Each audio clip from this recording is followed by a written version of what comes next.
Print media और electronic media के सभी मेरे प्रिय पत्रकार बंधु, आप सभी का आज की इस प्रेस वार्ता में हार्दिक स्वागत है।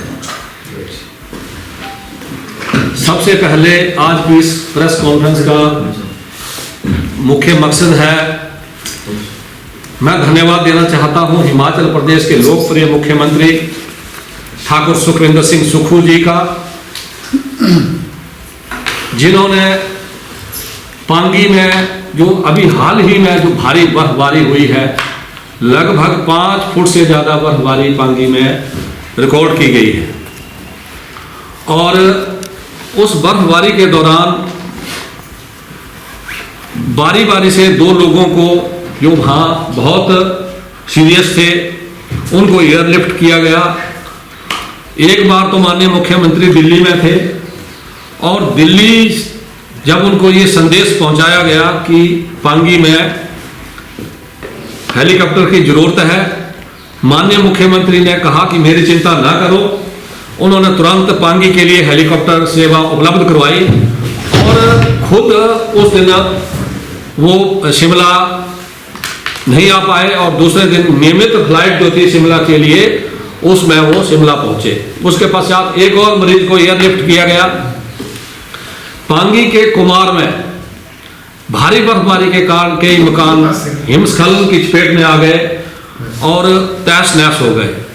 वहां पर रास्ते का कोई प्रावधान नहीं था, रास्ते सारे अवरुद्ध थे, यातायात का कोई साधन नहीं था। इसके लिए माननीय मुख्यमंत्री ने विशेष तौर पर वहां पर हेलीकॉप्टर के जरिए राशन उपलब्ध करवाया।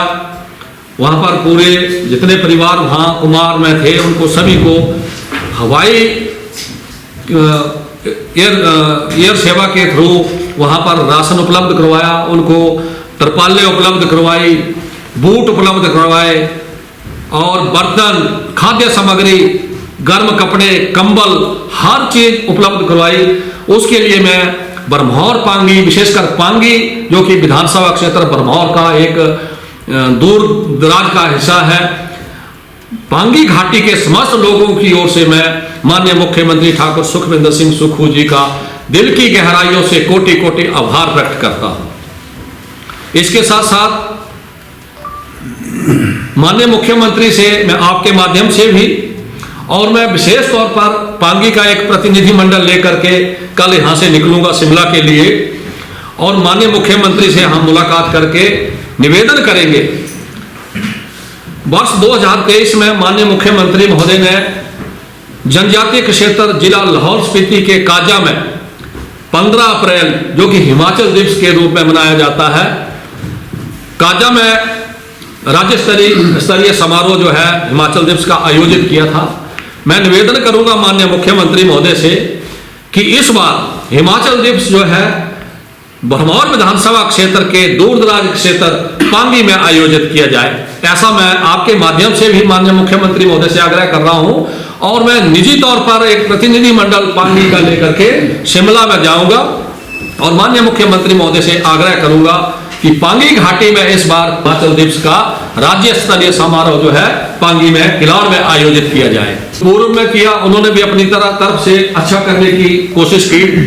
मैं किसी के ऊपर टीका टिप्पणी नहीं करना चाहता हूं, लेकिन चंबा की जो एपीएमसी है इसकी आर्थिक स्थिति जो थी बहुत ही खराब थी। जब मैंने पदभार ग्रहण किया, माननीय मुख्यमंत्री का आशीर्वाद से मुझे वहां ये दायित्व दिया गया, तो जो इनकम थी एपीएमसी की बहुत कम थी। अब हमने धीरे धीरे इसको इंक्रीज किया है। यहां से बहुत सारी चीजें जो है दूसरे जिला में जाती हैं। अभी हाल ही में पीछे कसमल का मामला था, तो मैं खुद 2 दिन तुनु हट्टी पे जो हमारा नाका है एपीएमसी का, मैं वहां रहा और मैंने वहां देखा कि जो गाड़ियां थी वन विभाग के माध्यम से जो उनको परमिट दिए जाते थे, वो गाड़ियों के 5 मीट्रिक टन के दिए जाते थे। मैंने बिल चेक किया और गाड़ी चेक की तो मैंने पाया कि मुझे लगता है कि ये माल जो है गाड़ी में कसमल है, इसका वेट ज्यादा है और जो बिल बनाया गया है वो 5 मीट्रिक टन का है, जो कि हो ही नहीं सकता था।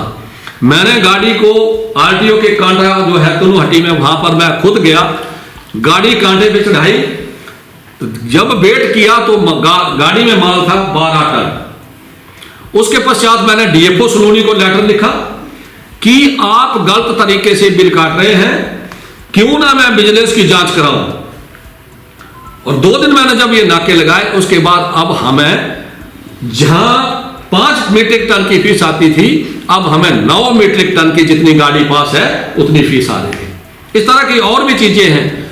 हमारा यहां से उत्पाद, हमारा जो नोटिफाई एरिया जिला चंबा, यहां से वन विभाग, फॉरेस्ट कॉर्पोरेशन की जो यहां से टिम्बर जाती है नूरपुर के लिए, उसकी हमें एक चिवन्नी नहीं मिलती है। मैंने वन मंडल, फॉरेस्ट कॉर्पोरेशन के वन निगम के डिविजनल मैनेजर हैं, उनको भी 2 बार पत्राचार कर चुका हूं।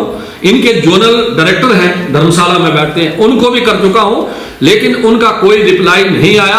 अब हमने हाल ही में एक कमेटी की मीटिंग का आयोजन किया था, उसमें यह पारित किया है कि अब हम कंपाउंडिंग शुरू करेंगे। जो भी फॉरेस्ट कॉर्पोरेशन की यहां से टिम्बर जाएगी, हम यहां फीस वसूलेंगे, नहीं तो गाड़ियां नहीं जाने दी जाएंगी, जब्त कर ली जाएंगी, क्योंकि ये एपीएमसी चंबा को विशेष तौर पर घाटा होगा। इसी तरह जो डमटाल से माल आता है, उसमें भी 1% फीस एपीएमसी को मिलनी चाहिए, जो कि नहीं मिलती, कांगड़ा में मिलती है।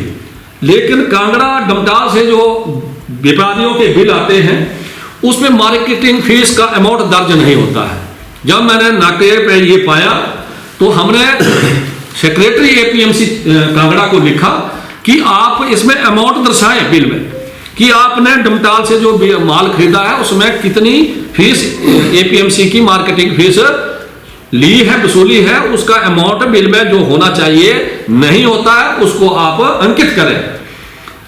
एपीएमसी के सेक्रेटरी कांगड़ा ने व्यापारियों को, जो डमटाल में जितने व्यापारी उनको सबको लिख दिया है, लेकिन अभी तक कोई कार्यवाही नहीं हुई। अब हमने पारित करके वो भी जो हमारे बैरियर पे लोग हैं उनको लेटर पत्राचार के माध्यम से हमने भेज दिया है कि अब आप जो अमाउंट एपीएमसी के मार्केटिंग फीस का 1% का जिस बिल पे नहीं होगा, उस पे भी हम कंपाउंडिंग करेंगे। हम 2%, 3%, 5% लगा सकते हैं, एक्ट में प्रावधान है। इसी तरह बहुत सी चीजें हैं जिनको हम अभी धीरे धीरे कर रहे हैं, और बड़ी खुशी की बात है कि हमारी इस 31 मार्च तक मुझे लगता है कि 1.5 करोड़ तक एपीएमसी की इनकम हो जाएगी। हम आसपास पहुंच चुके हैं। जो हमें लेने को है राशि व्यापारियों से, उनको भी हमने नोटिस कर दिए हैं कि आप 31 मार्च से पहले जितनी भी बकाया फीस है उसको जमा करवाएं। अगर ये सारी जमा हो जाती है तो हम 150 का, जो हमारा टारगेट था 150 करोड़ का, उस इनकम को हम, उस आंकड़े को हम पार कर लेंगे। जी बिल्कुल, आपका प्रश्न बिल्कुल ठीक है। स्टाफ की कमी है। अभी मैं हाल ही में इस संदर्भ में एक पत्राचार और डीओ लगा के माननीय मुख्यमंत्री से निवेदन किया था, और मैं धन्यवाद करना चाहता हूं माननीय मुख्यमंत्री महोदय का कि उन्होंने हमारा एक मनाली में आदमी था सीनियर असिस्टेंट, उसको प्रतिनियुक्ति पर भेज दिया है चंबा में, और उसको हमने तुनु हट्टी बैरियर पे बिठाया, और धीरे धीरे हम और भी स्टाफ को यहाँ अभी पास करके भेजा है। हमें 4 पार्ट टाइम की जरूरत है, हमने उसके लिए भी लेटर भेजा है। जैसे ही मंजूरी मिलती है हम उनको भी रखेंगे। और एपीएमसी का जो दायित्व दिया है, पब्लिक को भी लगना चाहिए कि कोई आदमी सीट पे बैठा है तो जनता के लिए कुछ कर रहा है। जब मुझे ये दायित्व दिया गया, मैंने बागवानी और कृषि विभाग, मत्स्य विभाग और पशुपालन विभाग के माध्यम से अभी तक, हालांकि मुझे ये दायित्व सितंबर में मिला था, तो उसके पश्चात मैं 5 इस तरह के जागरूकता कैंप जो है आयोजित कर चुका हूं। 3 कैंप मैंने पांगी घाटी में किए हैं, 6 कैंप, अब 3 पांगी में और 3 ब्रह्मौर विधानसभा क्षेत्र में। अभी धीरे धीरे मैं अन्य जो विधानसभा क्षेत्र है वहां भी इस तरह के अगले वित्तीय वर्ष में करूंगा कैंप, और लोगों को ये जागरूक करूंगा कि माननीय मुख्यमंत्री ठाकुर सुखविंदर सिंह सुक्खू द्वारा जो जैविक खेती की ओर लोगों को आकर्षित करने का प्रयास किया जा रहा है, उनकी आर्थिक स्थिति कैसे सुदृढ़ हो, क्योंकि 90% लोग जो है गांव में वास करते हैं, और ग्रामीणों की जो मुख्य आय का स्रोत है वो कृषि है। हमारा कृषि का ढांचा सुदृढ़ होगा, हमारी ग्रामीण अर्थव्यवस्था सुदृढ़ होगी।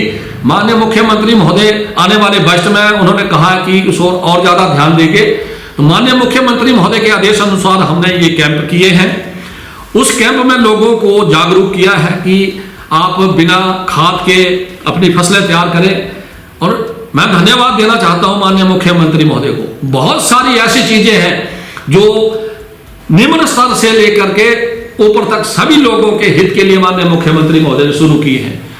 हमारी मक्की कोई भी दुकानदार, कोई भी व्यापारी 18 रुपए प्रति किलो के ऊपर आज तक किसी ने नहीं खरीदी।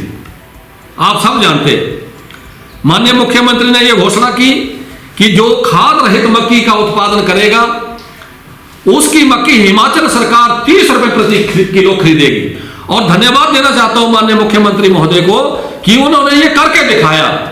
चंबा में भी सिविल सप्लाई के माध्यम से हिमाचल सरकार ने 30 रुपए प्रति किलो मक्की खरीदी और 40 रुपए किलो गेहूं खरीदा। इसी तरह अगर हम हमारे जो ग्रामीण लोग हैं इस तरफ ध्यान दें, हम पॉली हाउस लगाएं। दूसरी, हम जो सरकार द्वारा विभिन्न प्रकार की योजनाओं पर अनुदान दिया जा रहा है, उन सभी चीजों का हम अनुसरण करते हैं तो हमें कहीं नौकरी के लिए भटकने की जरूरत नहीं है। हमारी ग्रामीण अर्थ व्यवस्था जो है बहुत सुदृढ़ होगी।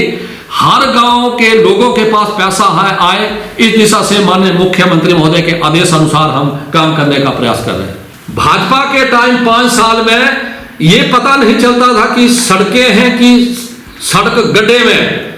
आप कटोरी बंगला से देख लीजिए, चंबा तक सड़क की व्यवस्था में बहुत सराहनीय प्रयास के साथ सुधार किया गया है। आप यहां से चंबा से बग्गा तक सड़क बिल्कुल चकाचक है। चंबा से 100 तक, मैं कल 100 गया था, वहां भी सड़क चकाचक है। मैं तीसा गया, तीसा में हम एक यार्ड बना रहे हैं और तीसा में उस यार्ड का हमने टेंडर कर दिया है, अवार्ड कर दिया है।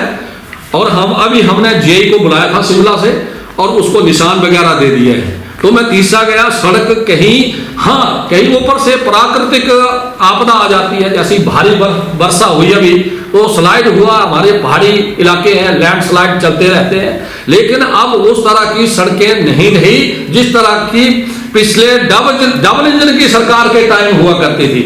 अब सब देख सकते हैं सड़कें। बग्गा तक तो इतनी बढ़िया सड़क हमारी अपनी भी हो गई जहां से आप भी हैं। और जो आगे है बरमौर तक जिसकी आप बात कर रहे हैं, बग्गा से बरमौर तक एक और कंपनी आ गई है, उसका रख रखाव का 5 वर्ष का ठेका उसको दे दिया गया है।